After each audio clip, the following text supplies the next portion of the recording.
Number 9 sequence and series में कल हम लोगों ने एन पर दो फार्मूला एन के फार्मूला पर दो सवाल हम दो टाइप से बताए थे।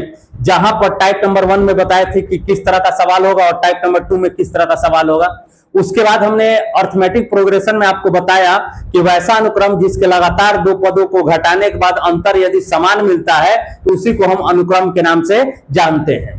उसके बाद अनुक्रम में आगे बढ़े थे तो सार्वंतर के बारे में बताए थे कि जब दो लगातार पदों को आप घटाते हैं और घटाने के बाद जो मान प्राप्त होता है उसी को हम सार्वंतर के नाम से जानते हैं, जिसे स्मॉल डी के नाम से स्मॉल डी द्वारा हम सूचित करते हैं। उसके बाद दो एग्जाम्पल बताने के बाद आज इस कड़ी में हम बात आपसे करेंगे कुछ विशेष पहलू पर जो ऑब्जेक्टिव में आपसे सवाल पूछा जा सकता है। देखो, अगर हम सीक्वेंस की बात करें तो इसका मतलब होता है अनुक्रम। ध्यान देना, इसका हिंदी होता है अनुक्रम, और एंड मतलब और होता है, सीरीज मतलब श्रेणी होता है। ध्यान देना, श्रेणी होता है।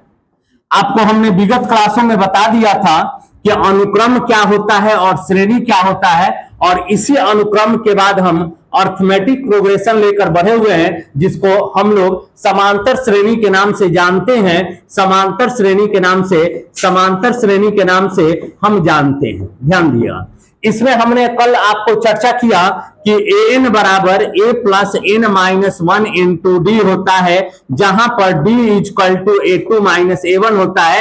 ये a जो होता है प्रथम पद होता है, n जो होता है अंतिम पद भी कह सकते हैं, या n का वैल्यू देता है। दो तरह के सवाल यहाँ पे कल हम चर्चा में लाए हुए थे। आज इस कड़ी में हम आगे बढ़ते और कुछ विशेष पहलू पर हम विचार विमर्श करने का प्रयास करते। देखो क्या है कि मान लो तुम्हारे पास एक हम एपी दे दिए, क्या बाबू, 2, 4, 6, 8, 10, 12 एंड सो ऑन, ये एपी दे दिए। और ऑब्जेक्टिव सवाल में अगर पूछना हो तो हम सवाल कर सकते हैं क्या कि यदि अर्थमेटिक प्रोग्रेशन यानी समांतर, देखो हाथ ऐसे रख मत उठा कर, देखो यदि समांतर श्रेणी के प्रत्येक पद में, समांतर श्रेणी के एपी के प्रत्येक पद में कोई संख्या अगर हम जोड़ दें तो क्या जो अनुक्रम प्राप्त होता है वो समांतर श्रेणी होता है या नहीं होता। पहला सवाल ये बनता है। आपसे ऑब्जेक्टिव में एक सवाल पूछा था कि अगर मान लीजिए समांतर श्रेणी के प्रत्येक पद में अगर आप कोई अचर संख्या जोड़ते हैं तो जो अनुक्रम बनेगा क्या वह एपी होगा, एपी नहीं होगा, जीपी में चला जाएगा या जीपी नहीं होगा। तो ये बातें आज आपको समझना होगा कि अगर मान लीजिए सर कि हम इसके प्रत्येक पद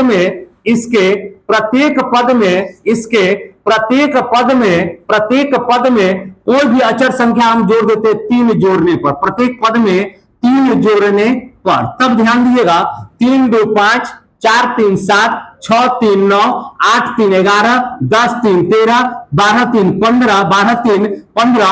और ऐसी परिस्थिति में हम यह पाते हैं कि यदि अनुक्रम दिया गया हो और वो समांतर श्रेणी हो और समांतर श्रेणी के प्रत्येक पद में कोई भी कांस्टेंट वैल्यू अगर आप जोड़ते हैं और उसके बाद जो अनुक्रम प्राप्त होगा वो भी आपका क्या प्राप्त करेगा, एपी ही है। देख लीजिए, 5 में 2 जोड़ेंगे 7, 7 में 2 जोड़ेंगे 9, 9 में 2 जोड़ेंगे 11। तो ऐसी परिस्थिति में आपको यह ध्यान रखना होगा कि अर्थमेटिक प्रोग्रेशन यानी समांतर श्रेणी के प्रत्येक पद में कोई भी संख्या अगर आप जोड़ते हैं तो निश्चित तौर पे जो सीक्वेंस प्राप्त होगा वो क्या प्राप्त होगा बाबू, एपी ही प्राप्त होगा। समझ में आएगा ना। चलिए, यहां से पहला हो गया। दूसरा ये बनता है कि अगर सर मान लीजिए इसके प्रत्येक पद में अगर हम संख्या घटाएंगे तब क्या प्राप्त करेगा, तो हम देखते हैं। जैसे मान लीजिए 5, 10, 15, 20, 25 एंड डॉट डॉट। अब सर इसके प्रत्येक पद में यानी हम करते क्या है कि प्रत्येक पद में ठीक है ना, प्रत्येक पद में मान लेते हैं कि सर 3 घटाते ही है, या मान लीजिए कि 2 घटाने पर क्या मान प्राप्त करेगा, ये देखते हैं। 2 घटाने पर तो कितना हो जाएगा, 5 में से 2 जाएगा 3, 10 में से 2 जाएगा बोलिए 8, 15 में से 2 जाएगा 13, 20 में से 18, 25 में से 23 डॉट डॉट। क्या यह सीक्वेंस एपी है? तो हाँ सर एपी है। यानी दो नियम यहां से हमने सीखा कि अगर कोई भी समांतर श्रेणी दिया गया है और उसके प्रत्येक पद में कोई भी संख्या जोड़ दे तो जो अनुक्रम प्राप्त होता है वो समांतर श्रेणी ही प्राप्त होता है। उसके बाद अर्थमेटिक प्रोग्रेशन के प्रत्येक पद में कोई संख्या यदि हम घटाते हैं तो जो सीक्वेंस प्राप्त होगा, जो अनुक्रम प्राप्त होगा, वो भी हमारा क्या प्राप्त होगा, तो समांतर श्रेणी प्राप्त होगा। क्लियर है?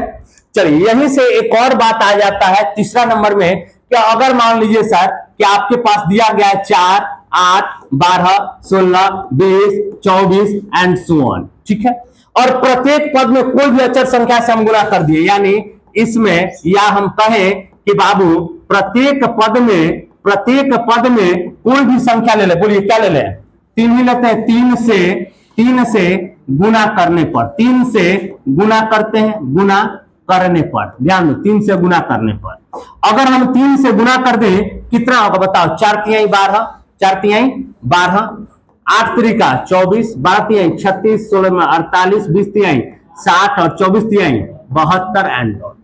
तो बताइए क्या यह एपी हुआ कि नहीं हुआ, एपी हुआ कि नहीं हुआ? तो यहां से आपको यह भी ध्यान रखना है कि कोई भी अर्थमेटिक प्रोग्रेशन दिया गया है और उसके प्रत्येक पद में कोई संख्या जोड़ दे तो एपी, घटा दे तो एपी, गुना कर दे तो एपी।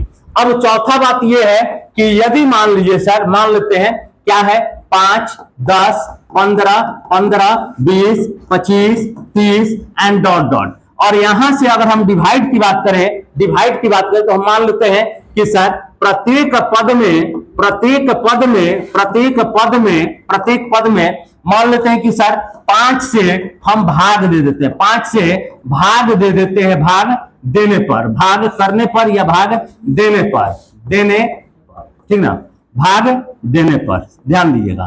प्रत्येक पद में अगर हम 5 से भाग देते हैं तो मान क्या प्राप्त करें, देखो 1, 2, 3, 4, 5, 6 एंड डॉट डॉट। तो यहां से हमने क्या सीखा कि अगर कोई भी अनुक्रम दिया गया है, समांतर श्रेणी में दिया गया है, और उसके प्रत्येक पद में कोई संख्या जोड़ दें, कोई संख्या घटा दें, कोई संख्या गुना कर दें, कोई संख्या से भाग कर दें, तो निश्चित तौर पे जो हमारा अनुक्रम बनेगा वो क्या बनेगा, समांतर श्रेणी बनेगा। इस बात को आप ध्यान में रखिएगा।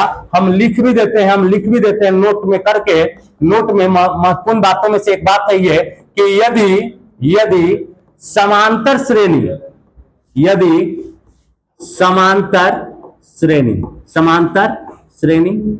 के प्रत्येक पद में, समांतर श्रेणी के प्रत्येक पद में, ठीक ना, समांतर श्रेणी के प्रत्येक पद में, मतलब टोटल जितने भी प्रत्येक पद में कोई अचर संख्या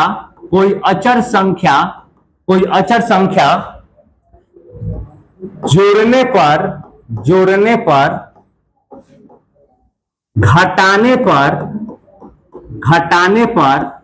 गुना करने पर,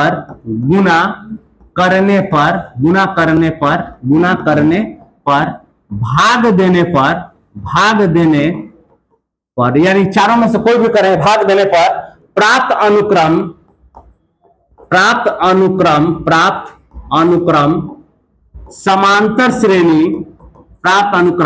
समांतर श्रेणी होता है, समांतर श्रेणी होता है। ये बात क्लियर होगा, हम एग्जांपल पर भी आपको समझा दिए।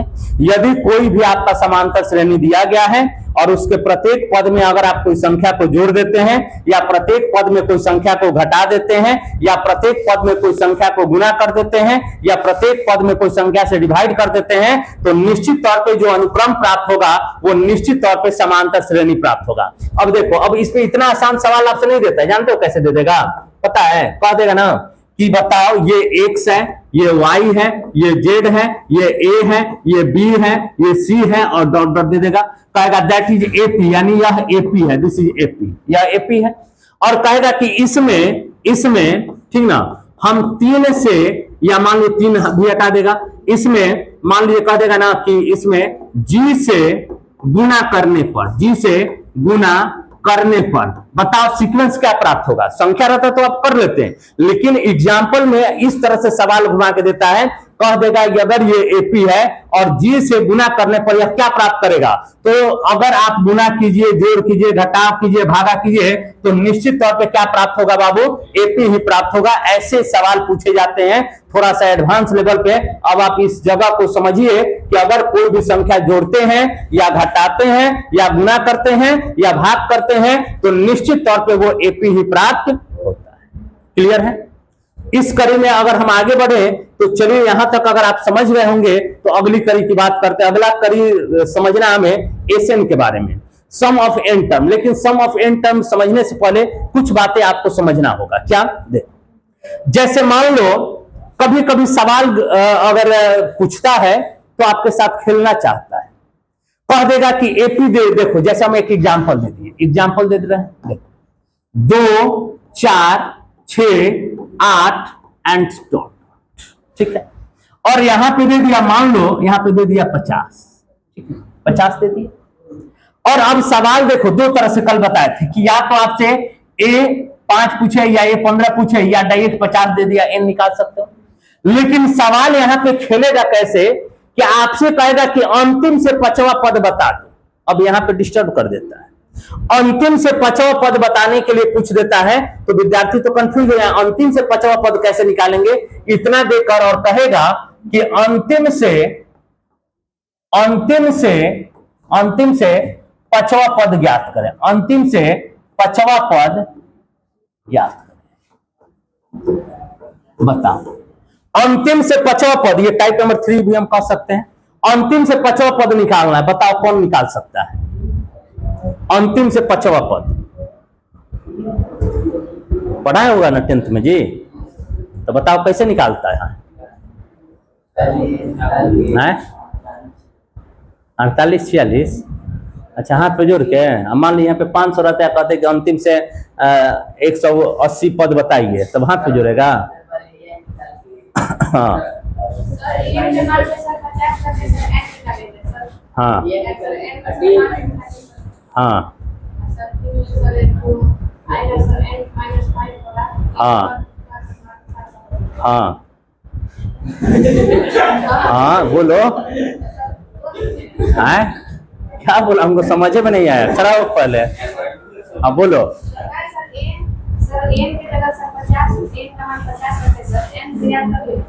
एन ज्ञात कर लेंगे। हाँ हाँ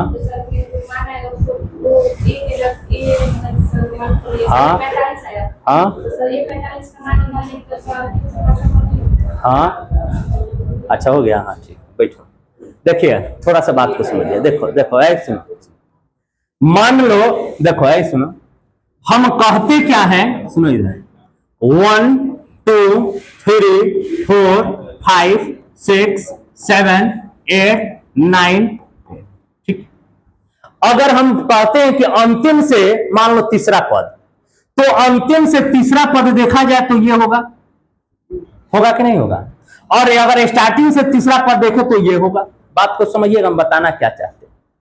सवाल ये है कि अगर अंतिम से कहा जाए तो आप दो तरीका से समझिएगा। आसान तरीका क्या है, एपी जो है ना, इसको पलट दीजिए।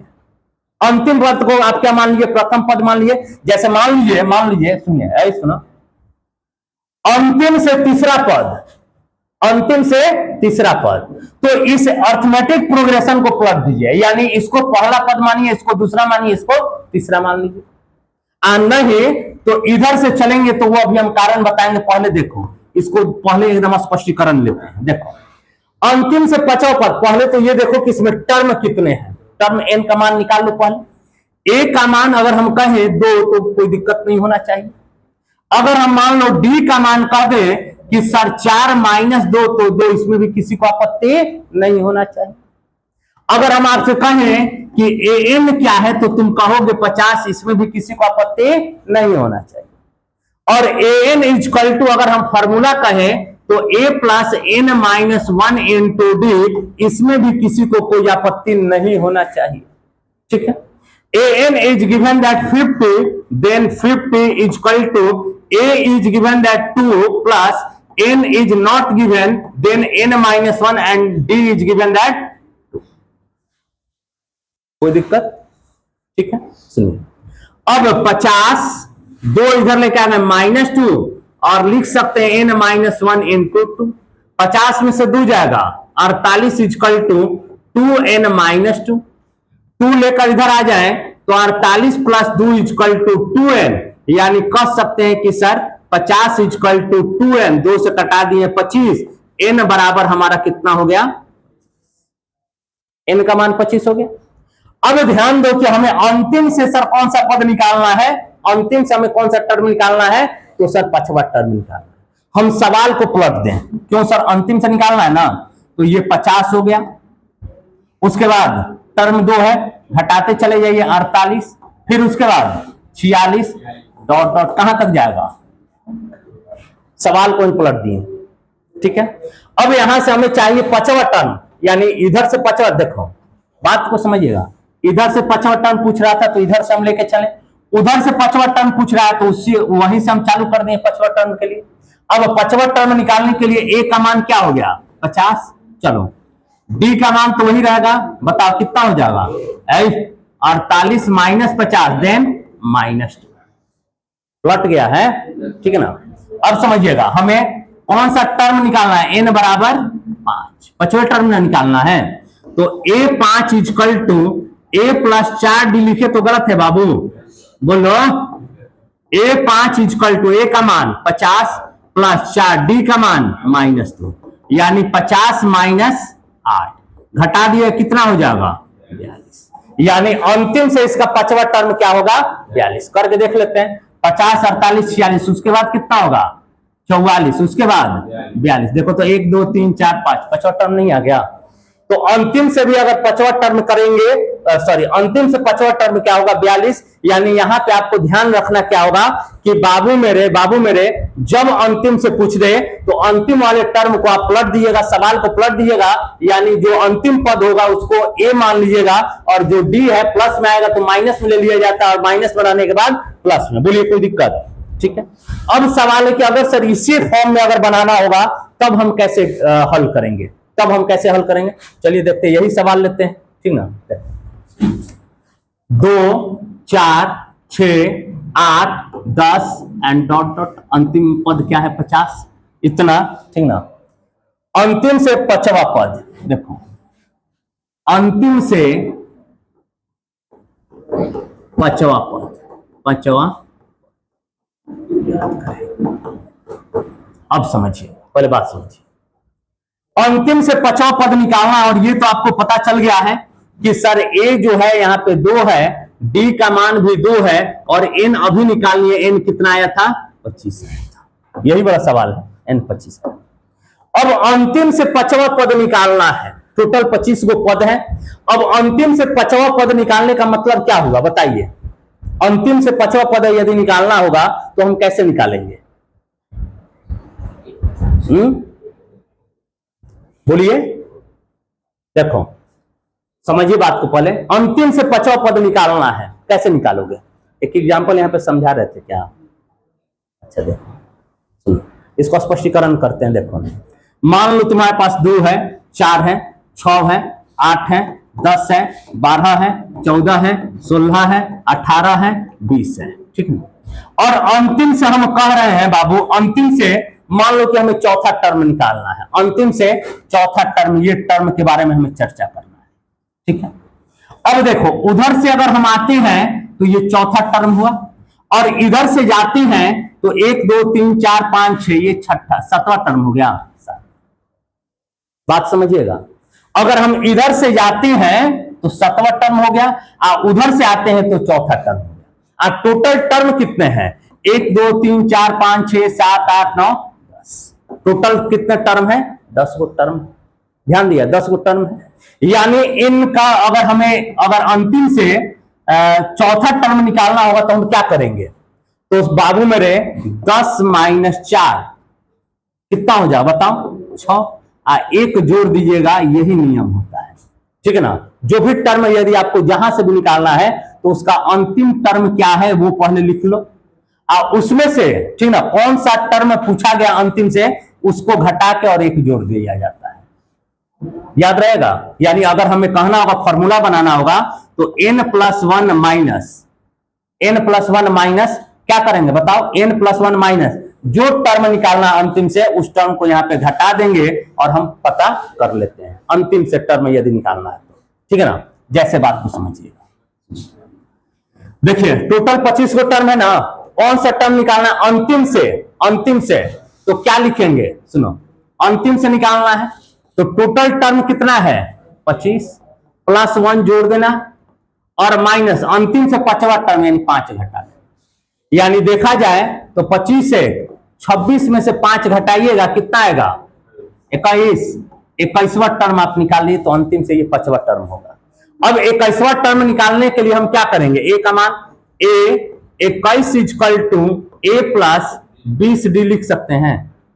यानी ए का मान कितना है 2 प्लस 20 और डी का मान कितना आया है, यानी 2 प्लस 20 दूनी का 40 और 40 दूनी 40 और 2 42। क्या इधर भी 42 ही आया था? तो हाँ सर। तो अगर आप अंतिम देखिए, दो तरीका से सवाल बता दिए, ठीक है ना। एक दो एग्जांपल और बताएंगे इस पे। देखो अगर स्टार्टिंग मान लो कि तुम कंफ्यूज कर रहा है तो बस अंतिम पद को प्रथम पद बनाकर तुम बना सकते हो, और नहीं मान लो कि सर दिक्कत है तो इसको भी फॉलो कर सकते हो। यानी अंतिम पद से यदि कभी भी आपको कोई भी टर्म पूछेगा तो अंतिम पद कितना है उसमें एक जोड़ के और जो पद आपको निकालना है उतना घटा देना है, ध्यान रहेगा। यानी अंतिम पद से अगर सवाल पूछेगा तो आप करना क्या कि सर n+1 माइनस अंतिम पद माइनस अंतिम n+1 n क्या है अंतिम पद है, माइनस क्या करेंगे बताओ, माइनस दिया गया पद, दिया गया, बताओ ध्यान में रहेगा कि नहीं रहेगा? रहेगा। एक और एग्जांपल समझाए ना। देखो मान लो अगर हमें कहना होगा तो 5 10 15 20 25 एंड डॉट दे दिया गया। और मान लो कि अगर हम कहते हैं कि यहां पे दिया गया है, मान लीजिए सर कि 225 है, ठीक 225 है, 15 से स्टार्टिंग ले लिया है 225 तक गया है, और कहेगा कि अंतिम से हमें 5वां टर्म निकालिए या अंतिम से 10वां टर्म निकालिए। ध्यान दिएगा, अंतिम से 10वां टर्म, ठीक है ना। यानी हम कह सकते हैं लास्ट टर्म से हमें 10वां टर्म निकालना है, L10 लिखेंगे। L10 का मतलब लास्ट से 10 टर्म, और A10 लिखते तो शुरू से 10 टर्म लास्ट टर्म, ठीक है ना। कैसे निकालेंगे पहले बात ध्यान, पहले तो टोटल कई टर्म है ये पता करना होगा। तो ए का तो मान कितना होगा बोलो 15, डी का मान 5 और एन का मान कितना है बाबू, एन का मान 250। आपको पता है कि sir N equal to A plus N minus 1 n2 में डी होता है। एन क्या है 225, ए का मान 15 प्लस n माइनस 1, n नहीं पता है ना, n माइनस 1, डी का मान 5। 15 ला के घटा दे, डायरेक्ट लिख दें 210, समझ आइएगा। Equal to n minus 1 into 5 से कटाइए कितना बार में कटेगा, 5 चौके 20 42 बार में, यानी 42 इक्वल टू n माइनस 1। तो n बराबर 43 नहीं लिख सकते हैं, लिख सकते हैं ना। अब अंतिम टर्म से निकालना है बाबू, तो क्या फॉर्मूला हम बताए हैं, टोटल 43 टर्म है ना, तो 43 प्लस 1 माइनस लास्ट टर्म से कितना 10वां टर्म, 43 1 44 माइनस 10, यानी कौन सा टर्म निकाल लीजिएगा 34वां टर्म। और 34 निकालने का मतलब a 34 equal to a plus 33t, a का मान 15 प्लस 33, d का मान कितना है 5, 15 प्लस 5 15 के 5 15 116, जोड़ दीजिए 5 5 10 की 6 7 1 8 180। यानी अगर इसका अंतिम से आप 10वां टर्म पे जाइएगा तो निश्चित तौर पे 180 प्राप्त होगा। बोलिए समझ में आया कि नहीं आया? और नहीं अगर ये वाला दिक्कत कभी भूल जाए तो तुरंत सवाल को पलट लिया, इसको प्रथम मान लीजिएगा, इसके पहले वाले को एक निकाल लिए, 5 का अंतर है तो 220 होगा, वहां से भी आप निकाल सकते हैं। बोलिए कोई दिक्कत? ठीक है, क्लियर है ना। चलिए अब यहां से अगर हम आगे बढ़े तब हमें आता है एसएन का बात की sir sum of N terms, बहुत मजेदार हैं। और चलिए हम देखते हैं एसएन के बारे में। सुनो, एन पदों का योग, सुनो एन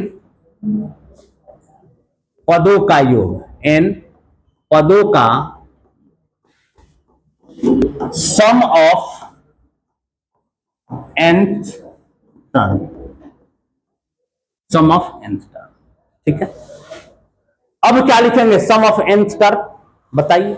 देखिए एक बात को समझने का प्रयास किया जाए, इसको भी सिद्ध कर दे, Sn equal to n by 2 2a plus n minus 1 into D होता है ना, और सिद्ध कर ही दिया जाए। देखो जैसे मान लो n पदों का योग है तो a प्लस पहला पद, a प्लस डी दूसरा पद, a प्लस 3d तीसरा पद a plus 2d a plus 2d a plus 3d a plus 3d a plus 4d a plus 4d और प्लस में बाबू डॉट डॉट प्लस में a plus n minus 1 into D. बात समझे या नहीं समझे? बोलो, बात समझ में आया? समझ में आया कुछ? देखो, अगर हम बात करें तो बाबू ये हमारा पहला पद हो गया a1 प्लस, ये हमारा दूसरा पद हो गया प्लस, ये हमारा तीसरा पद हो गया, ये हमारा चौथा पद हो गया, ये हमारा पांचवा पद हो गया और इसी तरह से आगे बढ़ते हुए ये हमारा nवां पद। और इसी का सम निकालना है तो हम सम ऑफ n टर्म कहते हैं, एसएन कहते हैं। ठीक है, एसएन इज इक्वल टू हम कह सकते हैं A plus D A plus 2d A plus 3d A plus 4d plus A plus 5d A plus 6d A plus 7d dot dot A plus n minus 1 into. क्या जी बीड दिक्कत है? तो सिद्ध कर सकता है एसएन का मान क्या होता है, एसएन का फॉर्मूला क्या होता है?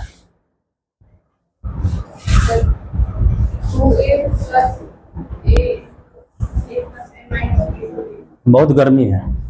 SN is equal to A plus D A plus 2d A plus 3d A plus 4d dot dot A plus n minus 1 into D. ठीक है ना? सुनो, अब इसका सम करना है तो एसएन इज इक्वल टू, देखो अच्छा हम इसको एन ए लिख दे तो कितने लोगों को समझ में आ गया?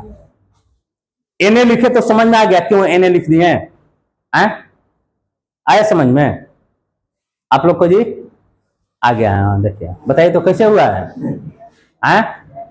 अच्छा नहीं समझ में आया। देखो मान लो कि हमारे पास, सुनो इधर, 1 प्लस 1 प्लस 1 प्लस 1 है, क्या कहोगे? 4 इंटू 1 कहें तो गलत है? बोलो, गलत नहीं है। अगर मान लो हमारे पास a plus A plus A plus A plus A plus A plus A है, क्या कहेंगे? 1 2 3 4 5 6, 6 वे कहें तो गलत है? बोलो, गलत है? नहीं। उसी तरह से अगर हम बात करें कि सर ए गो ए 2 गो ए 3 गो ए 4 गो ए 5 गो ए डॉट डॉट कै गो ए है, तो n गो है, n टर्म है तो n इंटू ए नहीं हो जाएगा?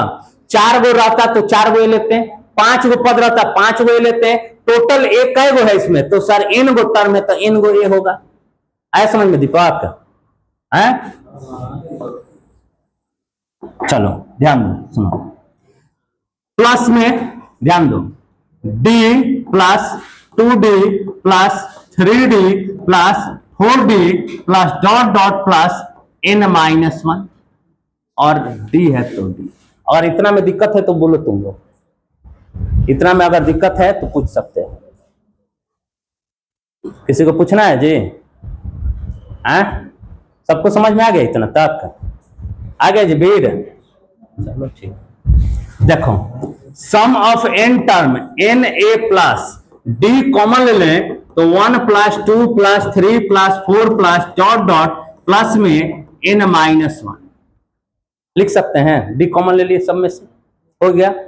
अब ये सम ऑफ नेचुरल नंबर का फॉर्मूला तुम जानते हो, 1 plus 2 plus 3 plus dot dot n रहता है तो n प्लस 1 बाई में 2 होता है। n प्लस 1 बाई में 2 क्या लिख सकते हैं? Sum of n is equal to n a plus d into 1 plus 2 इतना की जगह पे हम क्या लिखेंगे? n, तो n के जगह पे क्या है बाबू? n minus 1 into n plus 1 यानी n माइनस 1 प्लस 1 और बाई में क्या हो जाएगा? कोई दिक्कत है तो बोलो। ठीक है, अब यहां से अगर हम कटा भी दें, कटा देते हैं ये और ये कैंसिल, तो SN is equal to N A plus क्या लिख सकते हैं?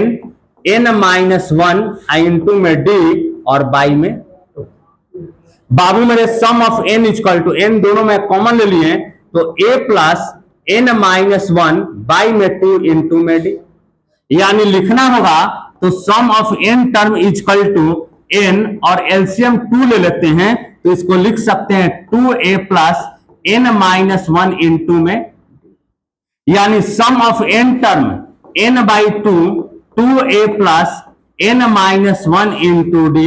इसलिए हम लोग कहते हैं कि sum of n term is equal to n by 2 2a plus n minus 1 into D होता है। क्यों होता है? कारण भी आपको हमने समझा दिया। कोई दिक्कत? अब यहां से जब हम आगे बढ़ते हैं तो Sn का फॉर्मूला तो ये तो हमने बता दिया कि sir n/2 2a plus n minus 1 into D, इसी फॉर्मूला को दूसरे फॉर्म में भी लिखा जाता है, जानते हो क्या? n/2 तो n/2 लिख दिए, और 2a को अगर हम ऐसे कहें a प्लस a और प्लस में n माइनस 1 इंटू डी तो गलत है, a और a जोड़ देंगे 2a तो हो ही ना जाएगा, यानी sum of n term equal to n/2 और a plus n minus 1 into D किसका फॉर्मूला होता है? n।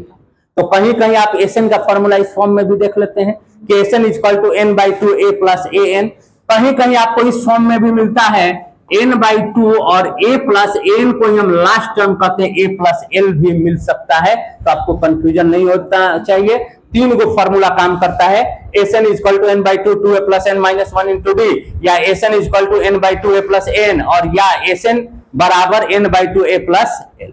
ठीक है, कोई दिक्कत यहां तक? बोलिए, क्लियर समझ में आ गया कि नहीं आ गया? फॉर्मूला था वो हम आपको सिद्ध भी कर दें कहां से आया है। इस कड़ी में अब हम आगे बढ़ते हैं, तो आगे बढ़ने का समय समाप्त होता है, ठीक ना, यहीं तक रखते हैं, कल हम इस पे विशेष प्रकार से आपको हम समझाने का प्रयास करेंगे, ठीक है ना, समझ में आ गया ना? चलिए ठीक है, आज के लिए इतना ही पर रहने देते हैं, कल इसके बाद। चलिए, धन्यवाद।